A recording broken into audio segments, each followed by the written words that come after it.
అమెరికాలో వరుస కాల్పుల ఘటనలు కలకలం సృష్టిస్తున్నాయి. మొన్నటికి మొన్న వైట్ హౌస్ వద్ద జరిగిన కాల్పులు మరవక ముందే కాలిఫోర్నియాలో ఇలాంటి ఘటనే చోటు చేసుకుంది. అయితే స్టాక్టన్లో ఓ బాలుడి పుట్టినరోజు వేడుక విషాదంగా ముగిసింది. ఈవెంట్ మధ్యలో దుండగులు కాల్పులకు తెగబడ్డారు. ఈ ఘటనలో 5గురు మృతి చెందగా మరో 19 మంది గాయపడ్డారు. అయితే వెంటనే సహాయక చర్యలు చేపట్టిన పోలీసులు బాధితులను స్థానిక ఆసుపత్రులకు తరలించారు. ఈ ఘటనపై షాన్ జోక్విన్ కౌంటీ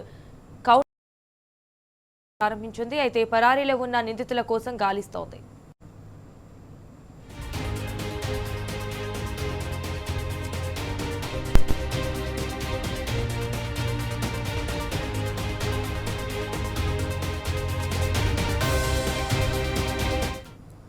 అమెరికాలో వరుస కాల్పుల ఘటనలు కలకలం సృష్టిస్తున్నాయి. మొన్నటికి మొన్న వైట్ హౌస్ వద్ద జరిగిన కాల్పులు మరవక ముందే కాలిఫోర్నియాలో ఇలాంటి ఘటనే చోటు చేసుకుంది. అయితే స్టాక్టన్లో ఓ బాలుడి పుట్టినరోజు వేడుక విషాదంగా ముగిసింది.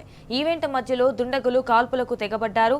ఈ ఘటనలో 5గురు మృతి చెందగా మరో 19 మంది గాయపడ్డారు. అయితే వెంటనే సహాయక చర్యలు చేపట్టిన పోలీసులు బాధితులను స్థానిక ఆసుపత్రులకు తరలించారు.